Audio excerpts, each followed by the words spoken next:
नमस्कार दोस्तों, आज मैं आपको विक्रम बेताल की छठी कहानी सुनाता हूँ।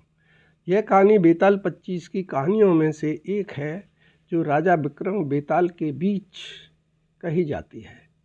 इस कहानी में भी जैसे ही विक्रम बेताल को अपनी पीठ पर लेकर चलता है तो वह राजा से कहता है कि विक्रम, तू मानेगा नहीं, मुझे उस ढोंगी साधु के पास ले जाकर ही रहेगा। ठीक है, मैं तुझे मन बहलाने और रास्ता आसानी से कट जाए इसके लिए कहानी सुनाता हूँ। अयोध्या नगरी में एक राजा वीर केतु राज करता था। उसके नगर में बहुत चोरियाँ होती थीं और चोर पकड़ में नहीं आता था। राजा इस कारण परेशान रहता था कि इतने सारे व्यापारियों और दुकानों में 2 महीने से चोरी हो रही थी। राजा ने कहा कि आज रात को मैं इस नगर की गश्त पर निकलूँगा।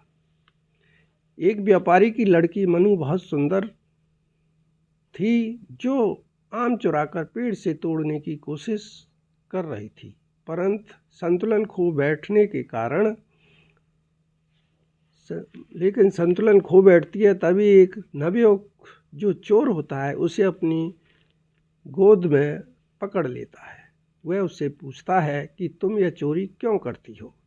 तो मनु बताती है कि चोरी करके आम खाने का मज़ा ही कुछ और है। जब मनु पूछती है कि तुम कौन हो तो वह बताता है कि वह एक चोर है। तो मनु कहती है कि तुम बहुत अच्छे हो और अच्छे से आम तोड़ लेते हो, क्या वह उसे भी आम तोड़ना सिखा देगा। तो चोर उसे अगले दिन रात को सिखाने का वादा करके चला जाता है। परंतु अगली रात को राजा वीर केतु एक चोर के वेश में चोरी करने आता है। तभी असली चोर को वह दिखता है। वह सीढ़ी पर चढ़ रहा होता है। वह उससे कहता है कि वह बचकर निकल नहीं सकता क्योंकि मैं कोई सिपाही नहीं हूँ बल्कि एक चोर हूँ। मैं अब तक समझता था कि इस नगर में केवल एकमात्र मैं ही चोर हूँ।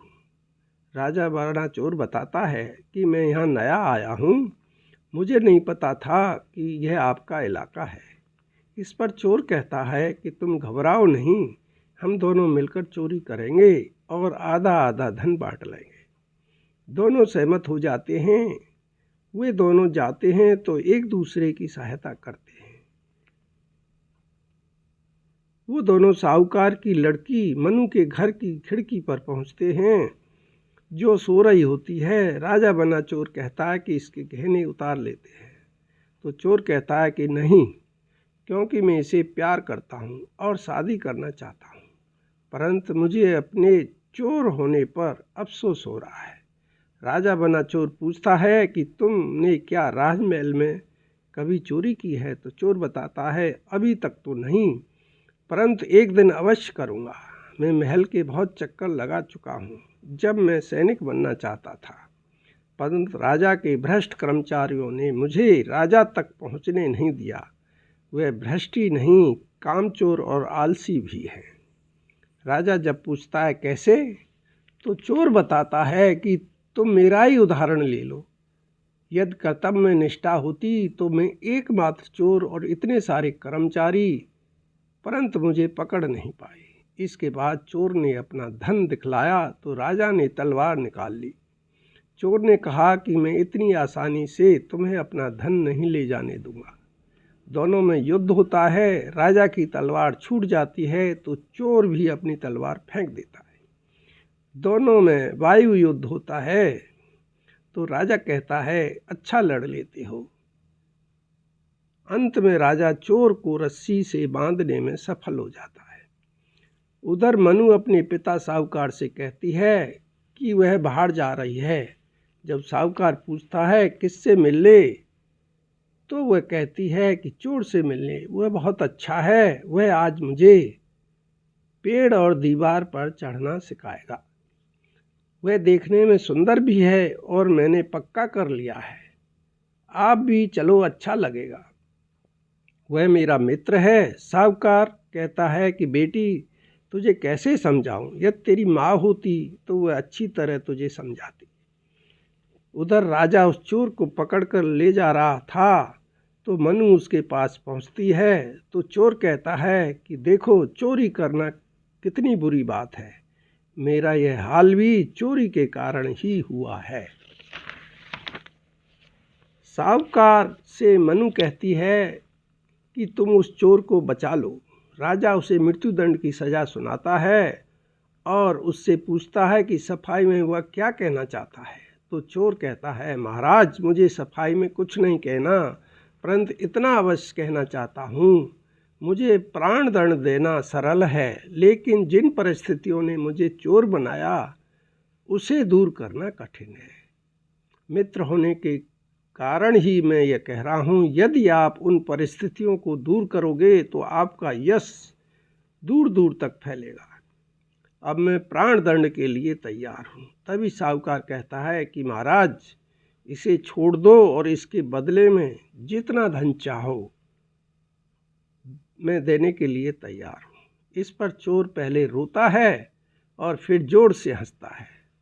जब राजा साहूकार रतन सेन से इसका कारण पूछता है तो साहूकार बताता है कि महाराज मेरी बेटी इससे प्यार करती है और शादी करना चाहती है। उसने खाना पीना छोड़ रखा है। यदि इसे नहीं छोड़ा तो वह भी अपने प्राण त्याग देगी। राजा कहता है कि भावनाओं में बहकर मैं अपना निर्णय नहीं बदल सकता। तभी मनु वहाँ आ जाती है और कहती है कि महाराज मैं मन ही मन इसे अपना पति मान चुकी हूँ, अतः मेरी विनती है कि उसको प्राण दंड देने से पहले इससे मेरी शादी कर दे, ताकि उसकी विधवा बनकर मैं जीवन बिता सकूं। राजा वीर केतु बोला, बेटी मनु तुम्हारा प्यार सच्चा है, अब हम इस चोर को माफ़ करते हैं, क्योंकि यह वीर और गुणी भी है। यही नहीं, इसे हम अपना सेनापति भी नियुक्त करते हैं। इतना कहकर विक्रम से बेताल पूछता है कि बता विक्रम, इस रोचक कहानी में रोचक बात यह है कि जब सेठ रतन सेन ने राजा से कहा कि चोर को रिहा कर दो तथा बदले में मैं जितना चाहे धन ले लो, तो यह सुनकर चोर पहले तो रोया और बाद में खूब हंसा। ऐसा क्यों? तू तो ज्ञानी है। राजा विक्रमादित्य ने उत्तर दिया, बेताल चोर इसलिए रोया कि जो व्यक्ति मेरे प्राण बचाने के लिए इतने प्रयत्न कर रहा है उसका एहसान मैं कैसे चुका पाऊंगा, तथा हंसा इसलिए कि मेरा भाग कितना अच्छा है कि मुझे इतनी सुंदर लड़की पसंद करती है, जिसने बहुत से लड़के नापसंद कर दिए थे। बेताल ने कहा, विक्रम तूने ठीक कहा, परंतु तुम बोल पड़े, अतः मैं वापस जा रहा हूँ। यह कहकर बेताल वापस उड़कर पीपल की पेड़ पर जा लटका। तो दोस्तों आपको ये कैसी लगी? यह कहानी अच्छी लगी हो तो चैनल को सब्सक्राइब, लाइक और शेयर कर दें, और हो सके तो कमेंट भी करें। धन्यवाद।